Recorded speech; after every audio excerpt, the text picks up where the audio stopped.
あぐらの状態から片足を抱えて足が胸につけば OK です。あぐらの状態から前に倒れておでこが床につけば OK です。まずは足の裏を合わせて膝を外に開きましょう。で、この状態でパタパタ動かしましょう。痛気持ちいいぐらいで大丈夫です。で、どっかを伸ばすというよりも、外に開くという動きがしたいです。お尻が大きい人のほとんどが内股気味で外に開く動きが苦手なので、ゆるーく痛気持ちいいぐらいで外にパタパタ開きましょう。よし、OK。次は手を使って膝を外にぐーっと開きます。結構ね、硬い人にとってはきついと思います。で、あんまり肩に力入れすぎないようにしましょう。ちょっと腕を置くぐらいでも重力があるので十分ね、効くと思います。よし、OK。次は足を伸ばします。ちょっと開脚するぐらいですね。で、この状態で股関節を内外にねじります。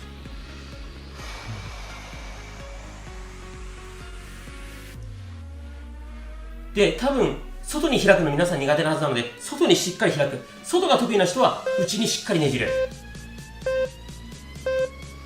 よし、OK。次はあぐらかいた状態で右足を左足こっちに持ってきます。このまま膝をぐっと抱えます。右のお尻を伸ばしてます。体を足につけるんじゃなくて、足を体にぐっと引っ張りましょう。で、なるべく胸を張るとより伸びると思います。膝をね、お腹の方にぐっとつけるとさらに伸びます。肩は力入れすぎないように意識をしましょう。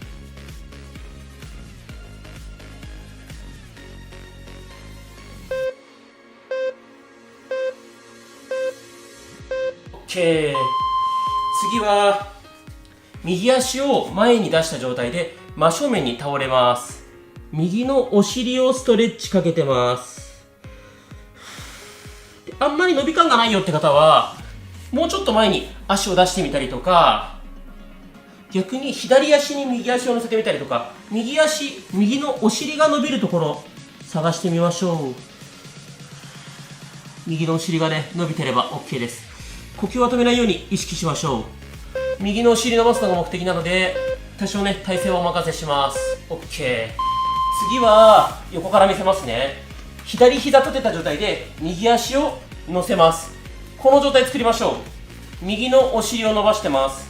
膝がこっちに来ちゃうと伸びないです。膝をね、こっちに入れておきましょう。で、余裕があればこの足を胸にちょっと近づけるとより右のお尻伸びてきます。肩はあんまり力入れすぎないようにしましょう。きつい人はね、これぐらいでも全然 OK です。十分伸びると思います。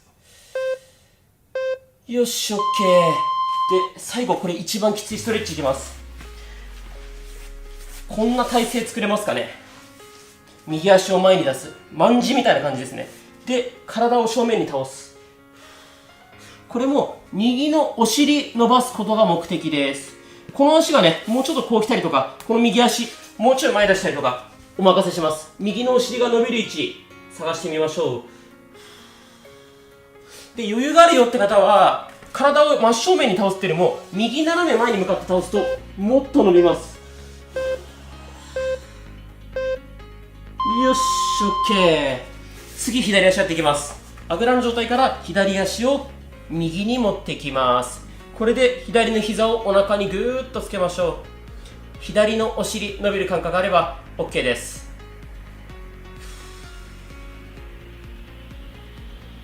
で、あんまりね、肩に力入れすぎないようにすることと、猫背にならないようにぐっと胸張っておきましょう。より伸びてきます。で、膝もね、しっかりお腹にぐーっとつけておきましょう。この左のお尻で伸びてれば OK です。そんなにね、きついところまで伸ばせなくても大丈夫です。次は左足を前に出します。そのまま正面に体を倒していきます。左のお尻が伸びてれば OK です。伸びない方、角度調整してみましょう。もうちょっと左足を前に出してみてもいいですし、逆に左足を右足に乗せてもいいです。左のお尻伸ばすことが目的です。で、膝がこう入っちゃうと伸びないので、膝はなるべくね、外にグッと開いたまま体を前に倒す。左お尻伸びてれば OK です。し、OK。次、横向きから見せます。この体勢を作って、右足に左足を乗せます。で、足と胸をなるべく近づける。で、この膝がこっちに入ると伸びないです。外にね、ぐっと開いておきましょう。こういう感じです。で、膝が多少こう内に入ったりしても、目的は左のお尻伸ばすことです。左のお尻伸びてれば OK です。余裕があればもうちょい手前に引くと良いと思います。 OK。 最後きついマンジストレッチいきましょう。左足を前にしてこんな感じでマンジです。真正面に倒します。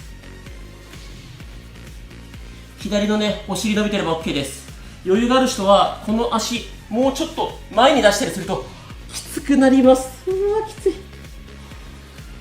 逆にこの足ね、もうちょっとこうしたりとかしても大丈夫です。で、右と同じように体をね、左斜め前にねじりながら倒すとよりきつくなります。呼吸止めないようにしましょう。で、物足りない方はこのお尻伸ばした後に行うとおすすめなお尻を使うトレーニング、動画を概要欄貼っておきますので一緒に頑張りましょう。寝ながらくびれ作りしていきます。うつ伏せに寝て両膝を曲げてそのまま左右に振りましょう。骨盤が浮くぐらい左右に振るとお腹と股関節付け根の筋肉が伸びてくると思います。腰が反って痛みが出る人は痛くない体勢を作りましょう。上半身が起きていると腰が反りやすいので枕を抜いたりしても良いかもしれません。この動画はくびれ作りに重要なお腹周りの筋力と柔軟性がつくようになってます。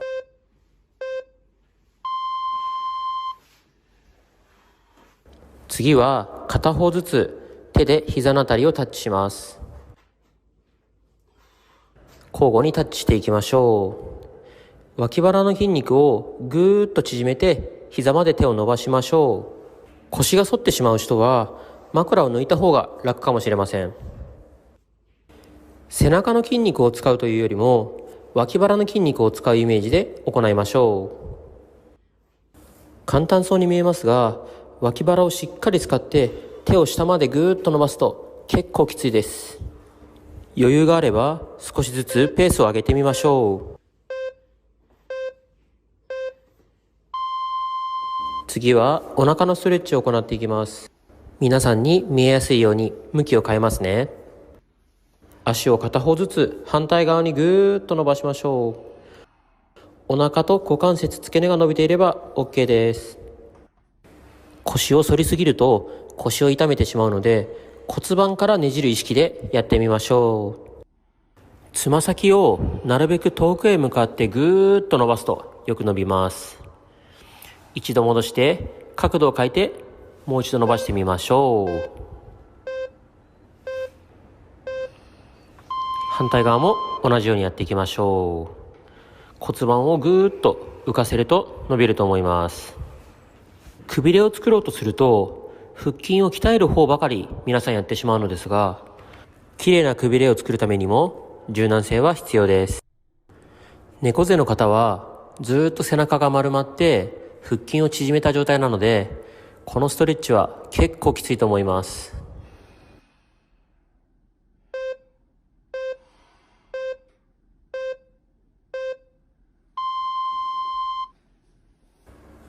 次は片方ずつ膝を真横に上げていきます。こんなイメージです。しっかり膝を高く上げて脇腹の筋肉が縮まっていることを確認しましょう。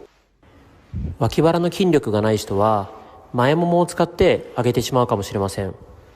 ゆっくりで良いので脇腹の筋肉を意識しながらやってみると良いと思います。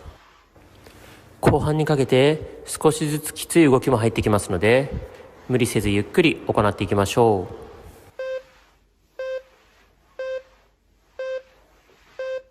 次は背中から脇腹にかけてストレッチしていきます。肘をついたまま左手をぐーっと伸ばしましょう。右斜め前に向かって指先を伸ばすイメージです。左の背中、脇腹が伸びていれば大丈夫です。腰が反りすぎないように肘をついて軽く上半身を起こすぐらいにしましょう。もし腰が反ってしまって腰に痛みが出る人は僕のように四つん這いになってみましょう。この状態であれば腰は大丈夫だと思います。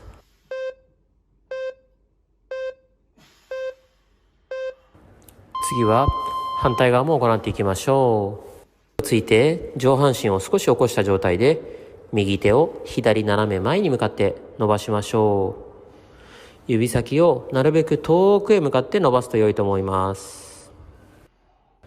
この動画はくびれ作りだけではなくて腰痛にも効果的です。腰痛で悩む方はぜひ毎日習慣にしましょう。こちら側ももしきつい人は四つん這いになっていただいて大丈夫です。できる限り遠くへ向かって指先を伸ばし続けましょう。